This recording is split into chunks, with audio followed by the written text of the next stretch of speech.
Snow came sideways through Emigrant Gap's canvas street the afternoon the work train finally reached camp, and the timekeeper who met Fong Meilan at the flat car did not ask her name before pressing a stained apron into her hands. "Pang's paper says cook's helper," he said, squinting at the contract as though the ink itself displeased him. "Though God knows what you're meant to help, seeing as the last one's buried under 40 tons of granite." Meilan said nothing, only tightened her grip on the small trunk holding her father's copper ladle, and followed him toward a kitchen shed that smelled of rancid fat and neglect. Inside the shed, 3 sacks of rice sat split open and gray with weevils. A barrel of salt pork had turned, since no one thought to render or rotate it, and the flour bin held more moisture than flour. A grating man leaned in the doorway long enough to remark, to no one in particular, that Pang's outfit had sent a girl to do a cook's work, then walked off before Meilan could answer, in the careful English she had practiced the length of an ocean. She set down the trunk, rolled her sleeves, and began sorting what little the camp had left her to work with. Gideon Marsh found her an hour later, scraping mold from the flour bin with a knife's edge, and studied her the unhurried way he studied a beam before trusting his crew's weight to it. 40 men eat off this kitchen 3 times a day, 6 days a week, straight through whatever winter the mountain sends us," he said. "Ah Quan managed it for 4 years. Pang tells me you're his replacement's helper, which tells me considerably less than I need to know before I let a man go hungry on your account." Meilan met his eyes and answered only, "I feed them, you see." What Gideon Marsh could not have known, walking back toward the grade with the matter apparently settled in his mind, was that Fong Meilan had spent 11 years at her father's elbow, stretching a Canton merchant's rice stores through banquets that doubled without warning, and that the ruined sacks in that shed troubled her considerably less than the particular arithmetic already forming behind her eyes. How far she could make 40 bowls travel on stores this poor, and how many days it might take this camp to learn her actual name. 3 winters before she ever saw the granite walls above Emigrant Gap, Fong Meilan knelt beside her father's sickbed in a narrow lane behind Canton's grain market, counting breaths that came thinner each night, while the physician's bill grew past anything the household savings could answer. Fong Kwok Yuen had spent 26 years as head cook to the Yung Silk Trading House, a position of real standing that had once put considerably more than plain rice on his own family's table. And in his final clear-headed week, he pressed into Meilan's hands the copper ladle he had carried through every kitchen he had ever commanded, telling her, in a voice already thinning toward silence, that a cook's true inheritance was never gold, but the particular ear for knowing exactly when rice stood one breath from scorching. He died 3 days later, and within the month, the debts he had quietly carried for her mother's earlier illness came due all at once, called in by a moneylender and labor recruiter named Pang Yu Tak, who arrived at the family's door with a contract already drawn and a solution already decided. Pang's paper promised kitchen work in a San Francisco boarding house, a fair wage paid monthly, and passage covered against future earnings, terms Meilan read twice by lamplight and found, if not generous, at least honest enough to sign, believing the arrangement would let her send money home to a mother, now alone, with 2 younger sons and no cook's wages coming in at all. The crossing took 6 weeks in a hold, crowded with men bound for railroad labor gangs, women bound for laundries and kitchens up and down a line she had never heard named before boarding. And it was only in San Francisco, standing before a company hiring clerk who read Pang's paperwork with visible confusion, that Meilan learned the boarding house position had never existed at all, that Pang had resold her contract at a markup to a mountain camp, whose only cook had died beneath a rock slide 3 weeks earlier, and that the wage now written against her name belonged, on paper, to a cook's helper rather than a cook, though the work awaiting her would demand a head cook's full labor from the very first morning. She did not weep in front of the clerk, having buried that particular luxury somewhere between her father's sickbed and the ship's crowded hold, and she boarded the work train climbing east into the Sierra Nevada with her father's ladle wrapped in cloth at the bottom of her trunk, understanding that whatever waited at the top of that grade, she had already survived considerably worse than a camp full of strangers who did not yet know her name. The kitchen shed occupied the camp's least defended corner, wedged between the blacksmith's lean-to and a supply tent whose canvas had not been resealed since autumn. And Meilan spent her first full afternoon at Emigrant Gap doing precisely what her father had once done on the worst delivery days of the Jung household's banquet season, sorting the merely damaged from the truly ruined rather than surrendering to either. Of the 3 rice sacks, one proved salvageable. If picked clean grain by grain, the salt pork barrel yielded perhaps a third of its bulk. Once she cut away the spoiled rind and the flour, ruined past any honest use, she set aside entirely rather than risk sickening a single man on her first evening. It was in the middle of this sorting that Otis Renner ducked through the shed's low doorway. A heavy-set man the company had shipped up from a camp 2 divisions east after complaints about his drinking, installed at Emigrant Gap as a stopgap cook in the weeks since Aquan's death, and clearly under the impression that the arrangement would shortly become permanent. "Pang's outfit sending help now," he said, looking her over, the way he might a mule delivered a size too small for the wagon it was meant to pull. "Though I've fed this crew fine enough on my own since Quan went under that slide, whatever the timekeeper's telling you about needing rescuing." Meilon did not correct the distance between his claim and the shed's actual condition, only continued picking weevils from the one salvageable sack, while Otis lingered long enough to remark, to the doorway rather than to her directly, that a camp this far up the grade had no particular use for kitchen tricks a girl might have learned wherever girls like her came from. By supper time, word had traveled the length of the shanty row that Pang's outfit had sent. In the timekeeper's own dismissive phrase repeated now by half the crew, cargo rather than a cook, and the 40 men who filed past the cook shed that evening addressed her only as the substitute, several of them loudly enough that she understood the label was meant to be heard rather than merely used. She served what the ruined stores allowed, a thin porridge stretch from the one clean sack and whatever fat she had managed to render from the salvage pork, and watched more than half the bowls return to her untouched, the men choosing instead the hardtack they had subsisted on since Aquan's death, rather than risk a stranger's cooking, a verdict Meilon received in silence, filing it away beside every insult Otis Renner's parting glance from the doorway had already promised, was only the first of many still to come.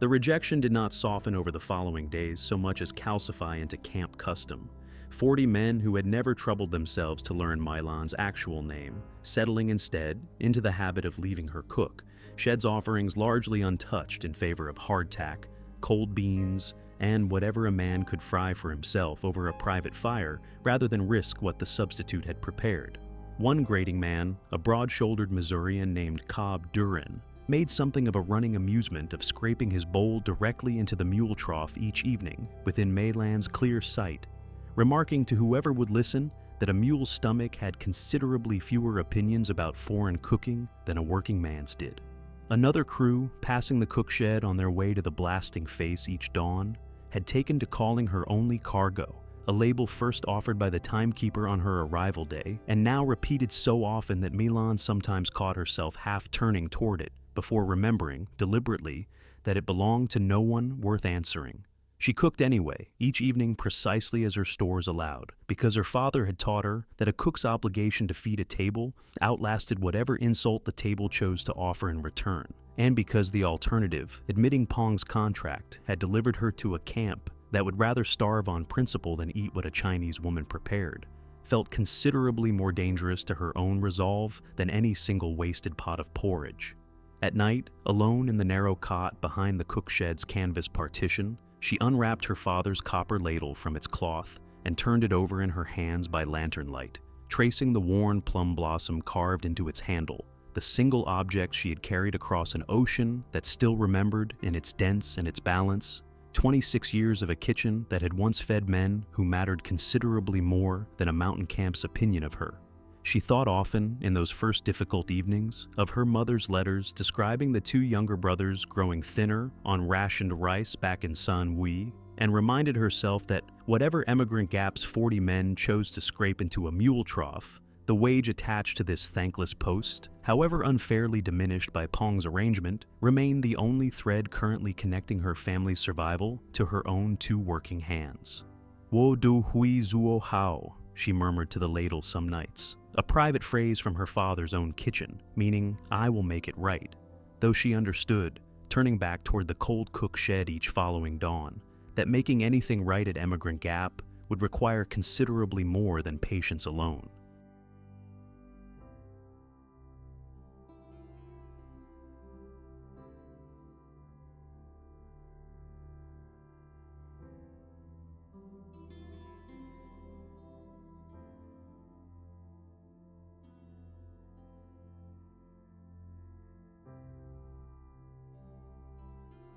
Gideon Marsh took his own supper, standing at the cook shed's counter most evenings, a habit he had kept since his promotion to foreman 2 winters earlier, when a previous foreman's careless supply decisions had nearly starved half a grading crew during an early storm and left Gideon with a considerable personal conviction that a camp's food mattered every bit as much as its timber or its blasting powder. On Malan's 4th evening, he arrived to find the mess line thin, most of the crew already gnawing hardtack by their own fires, and rather than simply noting the waste and moving on, he did something none of the other 40 men had yet bothered to do. He sat, and he ate a full bowl of what remained. The porridge, thin as her stores demanded, carried beneath its plainness a sourness he recognized after a moment as vinegar, worked carefully into the salt pork's rendered fat to cut the rancidity that would otherwise have made the meat inedible, a trick he had certainly never seen deployed by any cook the company had previously sent him.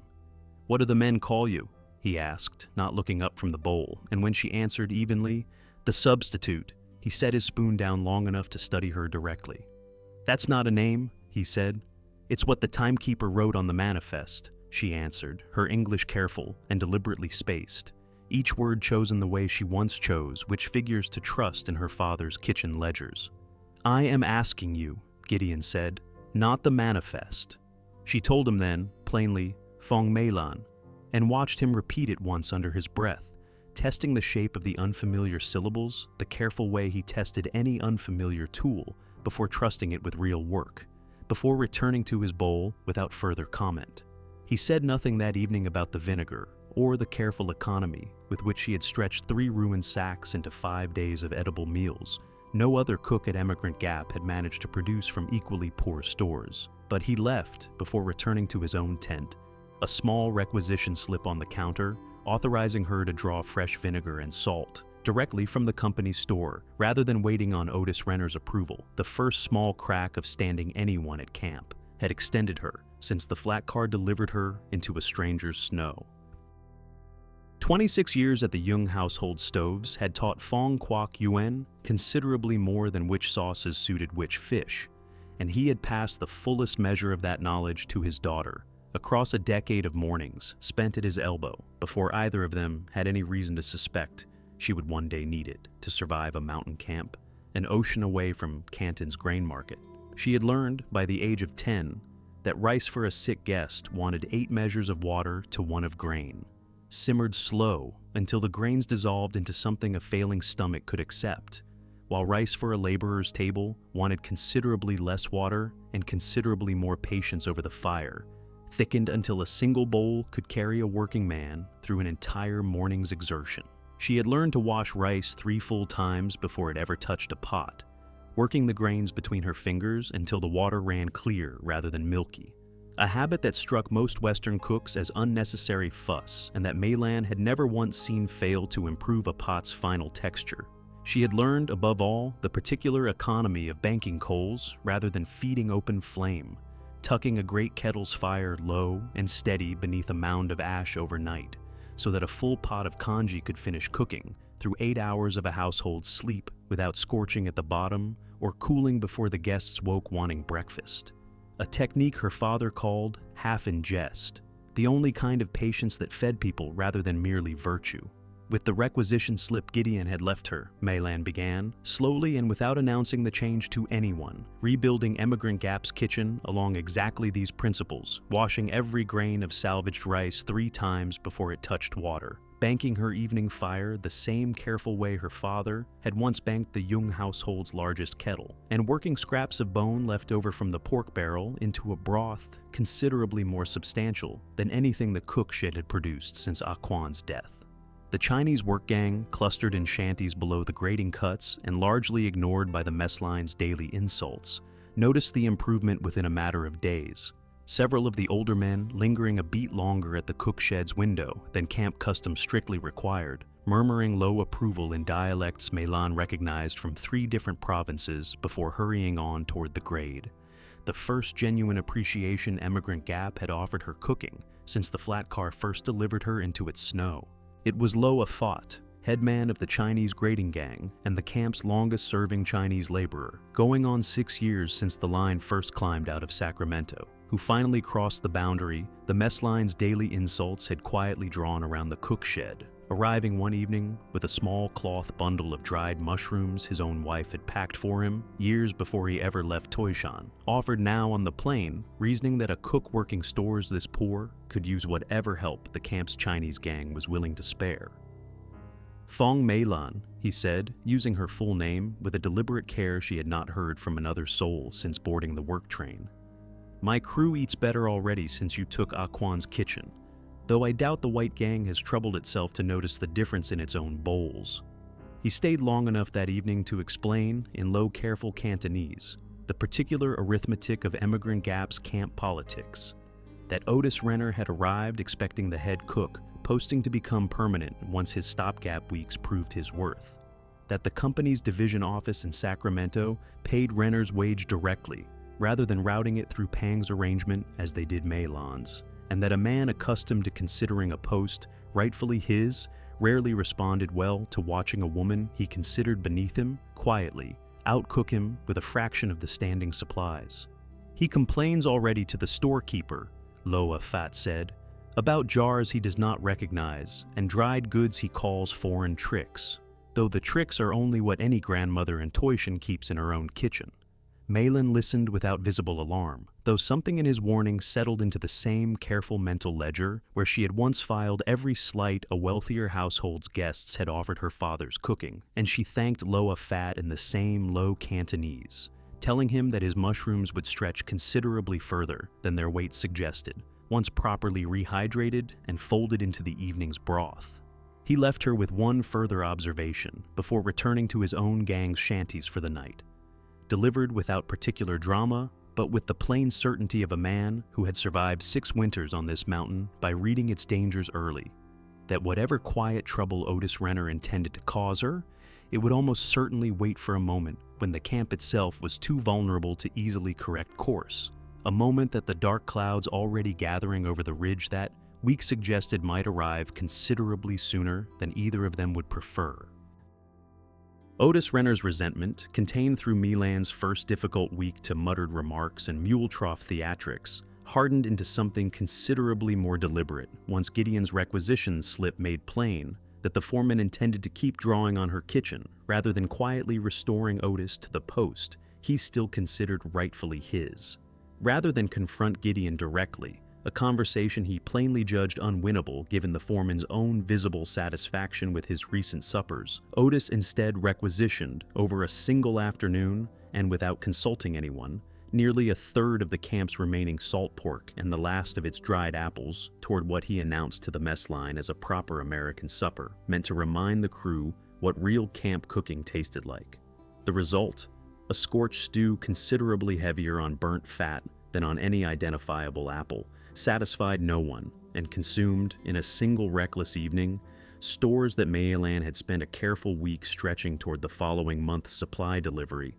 A waste she noted in silence while continuing her own portion of the evening's cooking, rather than offer public comment that might only harden Otis's grievance further. He complained loudly to the storekeeper the following morning regardless, a wiry, particular man named Wendell Yarrow, who kept the company's store's ledger with the fussy precision of a man who distrusted anything he could not personally categorize, informing Yarrow that the girl in the cook shed kept jars of foreign preserves nobody at the division office had ever approved, dark pastes and dried goods that, in Otis's carefully chosen phrase, a decent camp kitchen had no particular business storing beside honest American stores. Yarrow, who had never once tasted Meilan's cooking, but had listened to Otis's version of events for the better part of an hour, made a note in his own ledger about unlicensed foreign provisions requiring further review, a bureaucratic phrase that meant considerably less to Meilan when she first heard of it secondhand than it would come to mean within the fortnight, once the storm already darkening the ridge above Emigrant Gap arrived to test exactly how thin the camp's remaining stores and its remaining patience with a Chinese cook had actually grown. Wendell Yarrow's review arrived not as a formal notice, but as a quiet refusal delivered across the store counter 3 days later, when Mei-Lan presented her usual requisition slip for salt and vinegar, and found Yarrow sliding it back across the counter unsigned, informing her, without quite meeting her eyes, that pending further guidance from the division office regarding unlicensed foreign provisions, he could not in good conscience authorize additional stores toward a kitchen keeping ingredients he was unable to properly account for in the company's own supply ledger. Mei-Lan understood, standing at the counter in the particular stillness she had practiced since Canton, that Yarrow's objection concerned considerably less the bean paste and dried mushrooms sitting in her own private trunk, purchased with her own wages and carried across an ocean at her own expense, than it did the simple discomfort of a company man watching a Chinese woman's kitchen succeed where his own cook's carelessness had recently failed. She did not argue the point. Understanding an argument would only sharpen Yarrow's suspicion rather than soften it, and returned instead to the cook shed to take stock of exactly how far her own private stores, the clay jar of fermented bean paste her mother had packed for her, the dried scallops purchased with her own coin in San Francisco, could stretch without Yarrow's cooperation. A calculation that grew considerably more urgent that same evening when Gideon Marsh appeared at the cook shed's doorway with news considerably worse than any supply dispute. The company's weather rider, arriving from the division office on a lathered horse an hour before dark, had reported a slide already loosening on the grade's upper approach, granite and packed snow shifting above the wagon road in exactly the configuration that had buried Ah Quan beneath 40 tons of rock 3 weeks before Mei-Lan's own arrival. And the same rider carried word that no supply train should be expected up the mountain for at least a week, possibly longer, should the slide fully close the grade before the company's work crews could clear it. Mei-Lan looked past Gideon toward the ridge, where the gathering clouds Lo Afat had first noticed days earlier had thickened into something considerably more purposeful than ordinary mountain weather,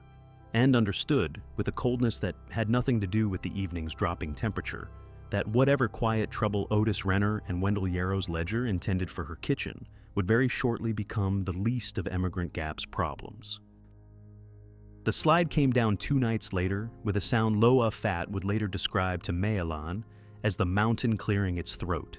a long, grinding roar that woke the entire camp and sent every man scrambling from his tent to find, by lantern light and falling snow, that the wagon road connecting Emigrant Gap to the division supply depot below had vanished beneath a wall of granite and packed ice considerably larger than the slide that had killed Ah Quan weeks earlier. Gideon's assessment by dawn, conducted on foot along as much of the buried grade as the weather allowed him to inspect, confirmed what the weather rider had already warned. Clearing a path wide enough for a loaded supply wagon would take the company's road crew, weather permitting, no fewer than 9 days, and likely closer to 12 should the storm now settling over the ridge continue through the week, as the sky's low gray ceiling suggested it intended to.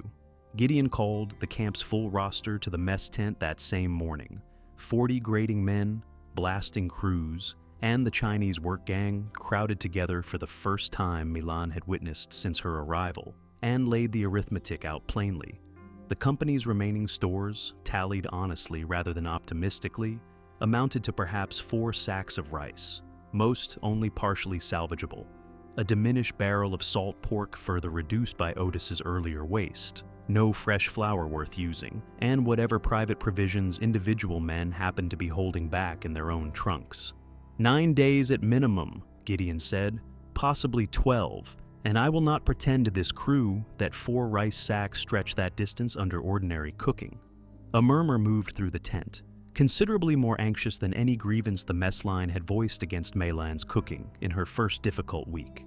And it was Lo Afat, standing near the tent's rear with his own gang gathered close, who spoke the name every man present had, until that moment, still hesitated to fully trust with the camp's survival. Fong Mei-Lan has fed 40 men from ruined stores since the day she arrived, he said, in English considerably more confident than most of the white crew had ever heard him use.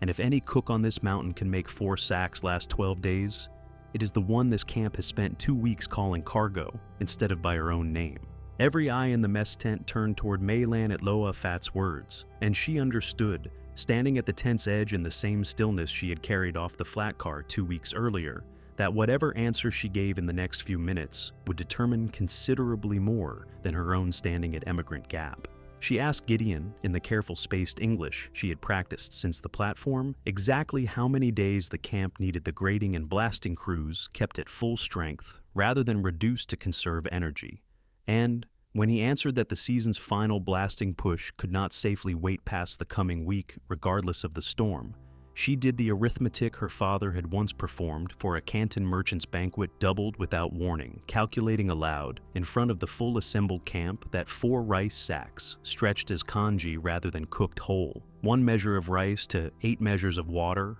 rather than the wasteful ratios a hungry man might otherwise demand,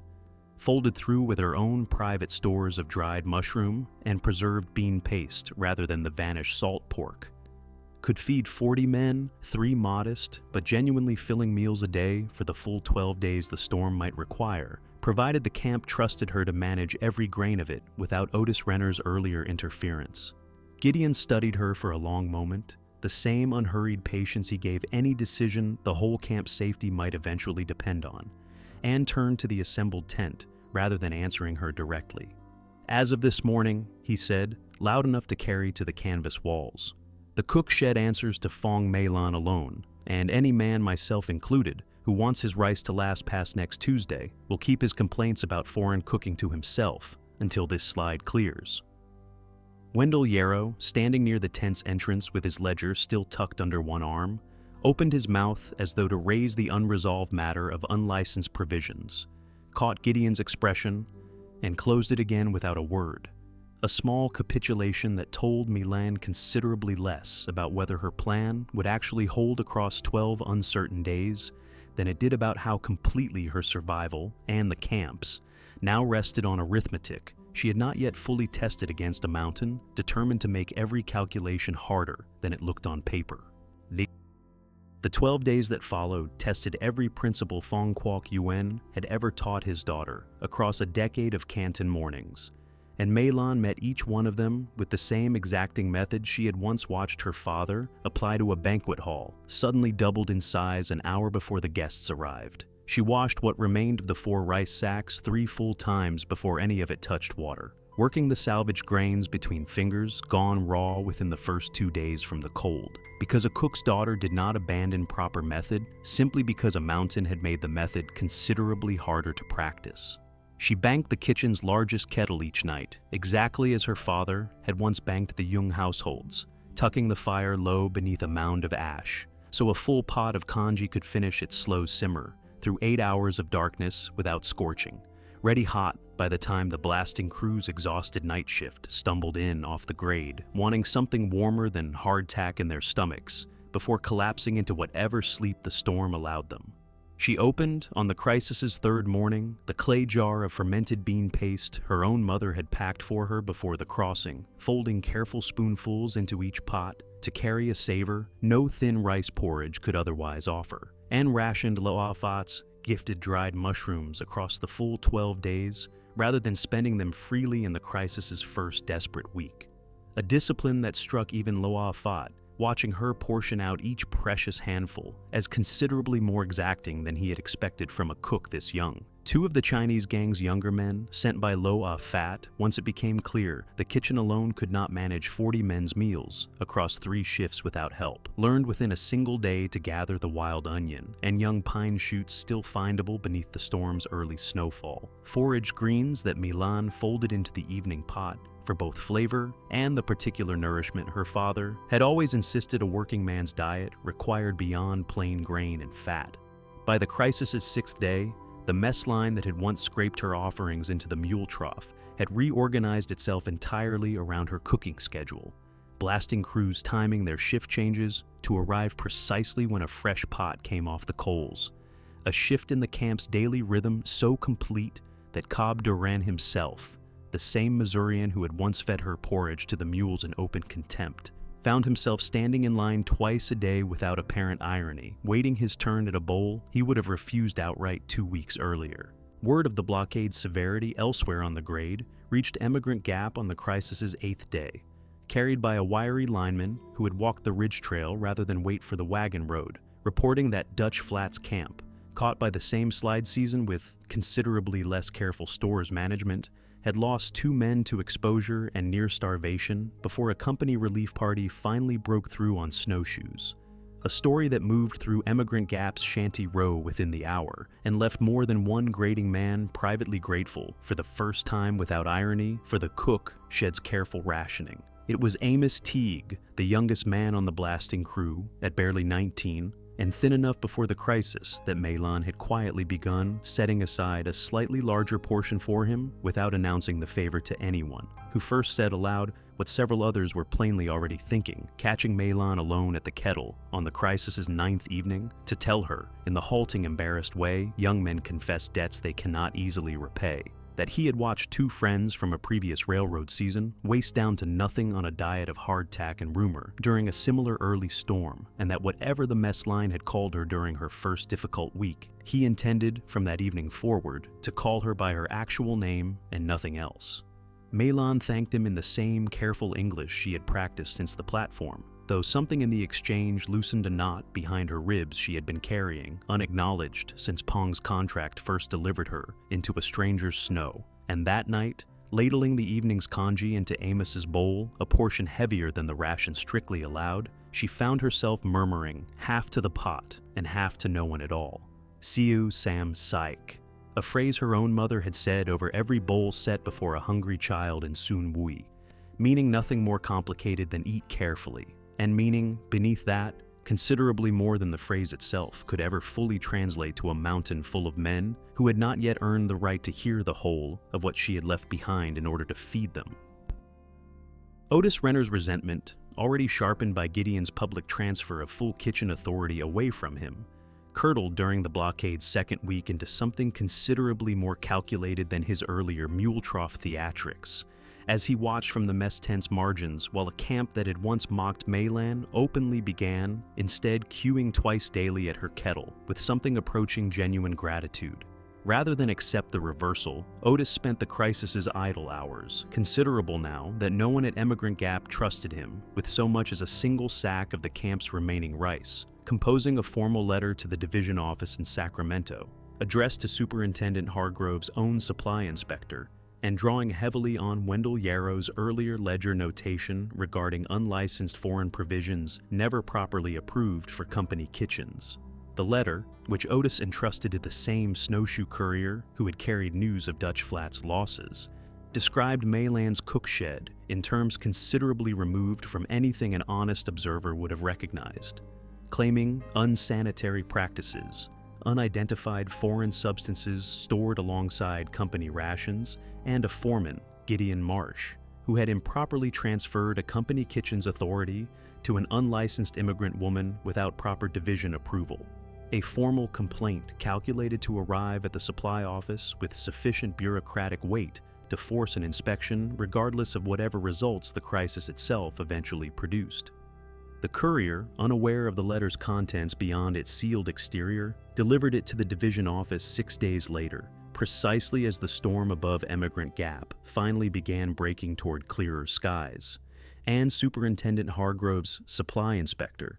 a meticulous, unhurried man named Warren Pruitt, who had built his entire company reputation on enforcing exactly the kind of provisioning regulations Otis's letter now invoked, read the complaint twice before dispatching a telegram confirming his own departure for Emigrant Gap. The moment the grade reopened, arriving with full authority, Otis's letter assured him to correct whatever irregularities a company camp had allowed to take root in his absence. Otis said nothing of the letter to anyone at camp, content to wait, with the particular patience of a man certain the paperwork alone would eventually undo whatever 12 days of careful cooking had accomplished. For an inspector's ledger to accomplish what his own wasted stores and his own idle hands had so far failed to manage on their own. The company's road crew broke through to Emigrant Gap on the crisis's 12th day, exactly the outer edge of Gideon's original estimate, and the wagon that finally rolled up the cleared grade carried, along with fresh flour and a full delivery of salt pork, a division clerk's tally sheet.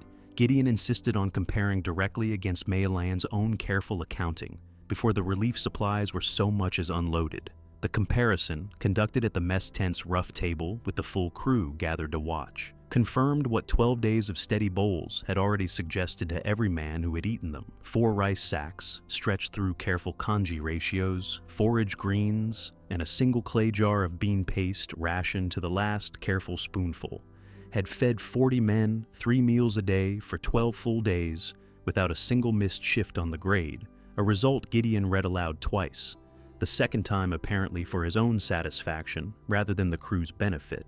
and without a single case of the exposure or near starvation that had cost Dutch Flats Camp 2 men over the identical storm. Cobb Duran, the Missourian who had once fed her cooking to the mules, was among the first to press forward at the tally's announcement, offering Maylan a rough, genuinely awkward apology for his earlier contempt that she accepted with more grace than his original behavior had strictly earned. And even Wendell Yarrow, standing at the tent's edge with his ledger once again tucked beneath his arm, allowed that whatever remained unresolved about unlicensed provisions, no honest accounting could dispute the arithmetic now laid out plainly on the mess tent's table. It was Lo Ah Fat, watching the celebration from the tent's rear with considerably less relief than the gathered crew, who quietly informed Gideon and Milan both that a company courier passing through with the relief wagon had mentioned, almost in passing, that a division supply inspector was already en route up the newly cleared grade. Dispatched, the courier believed, in response to a formal complaint,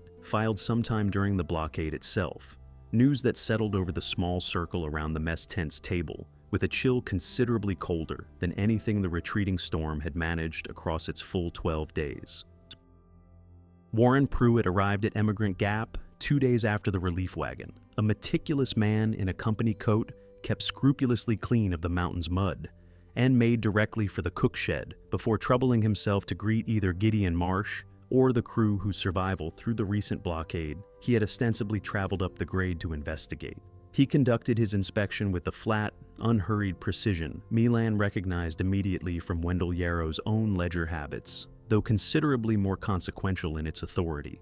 Opening the clay jar of bean paste, now nearly empty after 12 days of careful rationing, and turning it over in his hands with visible distaste before setting it back on the shelf with a small dismissive sound. Company regulation requires all camp provisions to pass through an approved division supplier, Pruitt said, addressing Gideon rather than Maylan directly. Despite standing in the kitchen, she alone had managed for the better part of a month. And I count no fewer than 4 separate items in this shed, dried fungus, preserved bean curds, foreign herbs, that have plainly never touched a company manifest at all.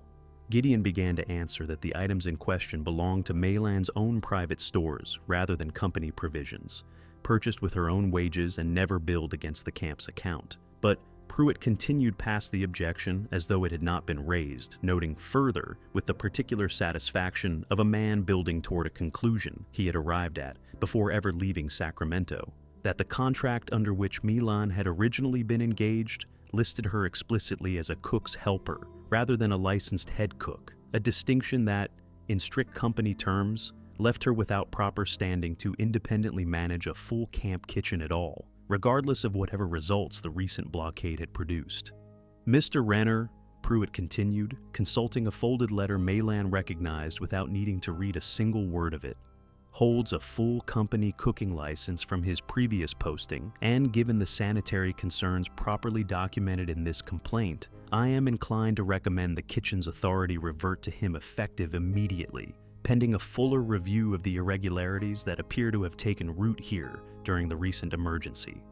The words landed in the small kitchen with a bureaucratic finality that no amount of careful arithmetic, Maylan understood, with a sinking cold that had nothing to do with the shed's poor insulation, seemed likely to overturn on its own. A paper verdict arriving to undo, with a single unsigned recommendation, 12 days of proof that hunger, unlike a company ledger, rarely cared whose name appeared correctly on a contract. Pruitt convened a formal review that same afternoon in the mess tent, the full camp summoned by a notice nailed to the cook shed's own door, an irony not lost on Maylan as she watched 40 men file into the tent to determine, essentially, whether the kitchen that had just fed them through a 12-day blockade would remain hers past sundown. Otis Renner testified first, and testified at considerable length, describing his own weeks managing the camp's stores before Maylan's arrival in terms that bore only glancing resemblance to the waste Maylan had personally witnessed, and characterizing her private provisions as exactly the kind of unregulated foreign contamination company policy existed to prevent.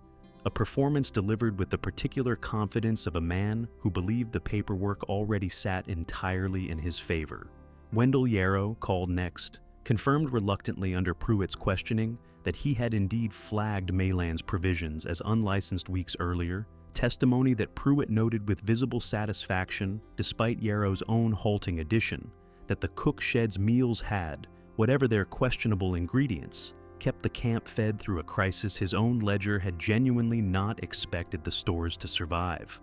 Pruitt weighed both testimonies with the flat, unreadable patience of a man whose eventual ruling would rest on company statute rather than camp gratitude. And when he finally addressed the assembled tent directly, his tone carried the particular finality of a decision already substantially made before the hearing had even opened. Company policy on kitchen licensing exists for sound reason, he said, and however sympathetic the recent circumstances may appear, I have no particular authority to simply set that policy aside because a crisis happened to resolve favorably under an unlicensed cook's management. I intend to recommend Mr. Renner's reinstatement effective immediately, with Ms. Fong reassigned to kitchen assistant duties pending further review by the division office. A heavy silence settled over the mess tent at the announcement, broken only by Otis Renner's poorly concealed satisfaction near the front row, and Maylan, standing near the tent's canvas wall beside Loa Fat and Amos Teague, felt the particular cold certainty settle over her that she had felt once before, standing on a San Francisco dock, while a company clerk decided, without once asking her opinion, exactly what her own contract was actually worth. It was Gideon who broke the silence following Pruitt's announcement, rising from his seat at the tent's rear and walking the aisle's length with the same deliberate certainty he brought to any decision that would outlast the day it was made, stopping directly before Pruitt's makeshift table rather than beside it. "Before you finalize any recommendation, Inspector," Gideon said, loud enough to carry to the tent's furthest canvas wall, "I'd like the full camp to hear the actual arithmetic Mr. Renner's testimony left out." He laid out the numbers himself, the same tally he had compared against the division clerk's own sheet 2 days earlier. 4 rice sacks stretched through 12 full days without a single missed shift against the third of the camp's salt pork Otis had personally wasted on an unrequested supper in the week before the slide even closed the grade, and 0 cases of the exposure or hunger that had cost a neighboring camp 2 men over the identical storm. Mr. Renner's license, Gideon continued, never once fed this crew through a crisis. Miss Fong's cooking did, and I'd sooner trust the man who actually put food in these men's stomachs than a piece of paper signed in an office 3 counties from the granite that nearly buried half of us. Amos Teague rose next without waiting to be asked, his voice cracking with an emotion he made no particular effort to hide, as he told Pruitt plainly that he owed his own continued health to a cook the mess line had once called cargo, and that whatever the company's manifest said about her wage or her license, he knew whose hands had actually fed him through 12 of the hardest days of his life. Lo Ah Fat spoke last, in the same formal, careful English he had used to first speak her name aloud before the crisis began, describing to Pruitt directly the discipline Maylan had shown rationing every gram of rice and bean paste across a blockade the company's own inspector had arrived, by his own admission, expecting to find in considerably worse condition. Gideon, watching Pruitt's carefully composed expression waver for the first time since arriving at camp, reached for the last bowl of Maylan's rationed congee still cooling at the mess tent's edge, tasted it deliberately in front of the full assembled crew, and set the empty bowl down on Pruitt's own table with the flat finality of a man delivering a verdict considerably more binding than any company ledger. "This kitchen answers to Fong Maylan," he said, "company license or none, for exactly as long as I remain foreman of this camp, and I'd invite you to explain to Superintendent Hargrove precisely which 12 days of results you'd rather have reported instead." Pruitt did not answer immediately, weighing, Maylan suspected, the considerable difference between enforcing a policy that satisfied company statute and returning to Sacramento to explain, in writing, why he had reassigned a proven cook away from a camp that had just survived a blockade fatal to its nearest neighbor, purely on the strength of a complaint from a man whose own management the numbers plainly condemned. He conceded the point within the week, delivering his revised recommendation by company telegram rather than in person, a decision Meilhan received secondhand through Gideon rather than Pruitt's own mouth. Phong Meilhan would be reclassified, effective immediately, as Emigrant Gap's official head cook, drawing full head cook's wages rather than the diminished helper's rate Pang's arrangement had originally assigned her, while Otis Renner, his license notwithstanding, would be reassigned to a division office posting considerably removed from any kitchen a hungry crew's survival might actually depend on. Otis left Emigrant Gap on the next supply wagon without offering Meilhan so much as a parting word. A silence she found she preferred considerably to whatever complaint he might otherwise have attempted. And Wendell Yarrow, in a small gesture that struck Meilhan as close to an apology as the storekeeper's particular temperament allowed, began that same week signing her requisitions without further comment on the contents of her private trunk. She wrote to her mother that evening by lantern light, the first letter she had managed to compose since the blockade began, describing the full head cook's wage now finally hers to send home, rather than the diminished sum Pang's contract had originally promised, though she found herself, folding the letter closed, wondering how much of Sun Wui's own hard winter her mother and two younger brothers had already survived without her, and whether the money now finally worth sending would arrive in time to matter as much as it once might have. The morning the payoff finally arrived came not as a single dramatic gesture, but as an accumulation of small ones, the way most genuine change at a mountain camp tended to arrive, and it found Meilhan exactly where she had stood every dawn since her first difficult week at Emigrant Gap, ladling hot congee into 40 successive bowls as the grading and blasting crews filed past the cook shed's counter on their way to the grade. Cobb Duran reached the counter first that particular morning, and where he had once scraped her offerings into a mule trough in open contempt, he instead removed his hat entirely before accepting his bowl, saying, with a gruffness that could not quite disguise the genuine respect underneath it, "Much obliged, ma'am," a title Meilhan had not heard directed at her once in her entire month at Emigrant Gap, and had certainly never expected from the particular man who had once called her cargo to her own face. The word traveled the length of the mess line within minutes, each man adopting it in turn as though the camp had collectively decided,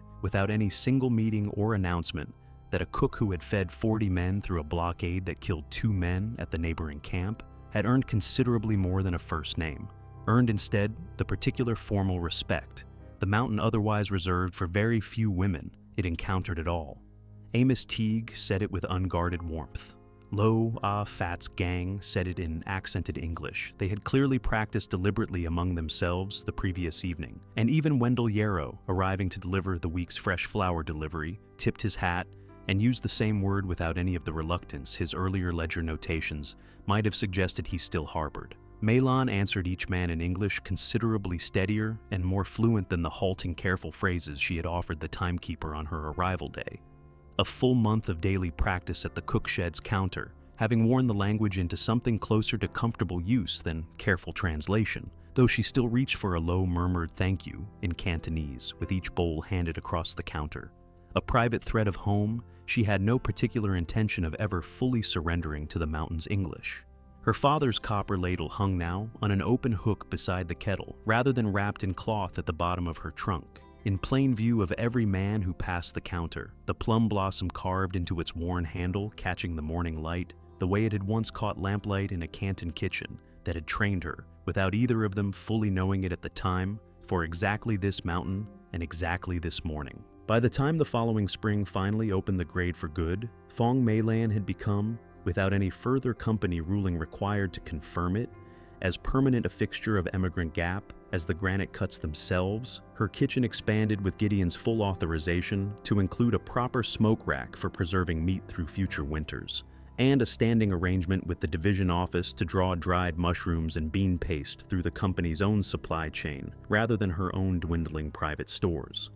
Amos Teague, steadier and considerably broader in the shoulders after a winter of full rations, had taken to spending his rare free hours at the cook shed's counter, learning at his own persistent request. The particular arithmetic of rice-to-water ratios Milan had once learned at her father's elbow,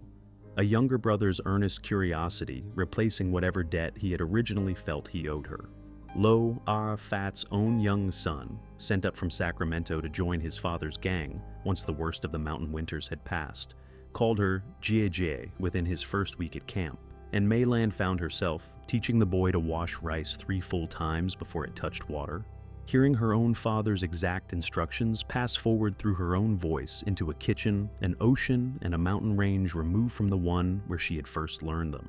Wendell Yarrow's ledger now listed her provisions under their own approved category, rather than a vague notation about foreign irregularities. A small, bureaucratic correction that meant considerably less to Maylan than the fact that Cobb Duran still removed his hat every single morning without fail, 4 months after the blockade that had first taught him her actual name. She wrote her mother monthly now, the full head cook's wage finally closing the distance between Sun Wee's hard winters and whatever comfort money could still purchase from this far away. And she kept her father's ladle hanging always within reach of the kettle, understanding now, with a certainty her father's sickbed and Pang's ruinous contract had once seemed to take from her permanently, that a cook's true inheritance was never only the ladle itself, but the particular kind of home a person could build, one careful bowl at a time, for anyone willing to finally sit down and eat it. If you have ever been underestimated by people who judged you before they ever tasted what you were actually capable of,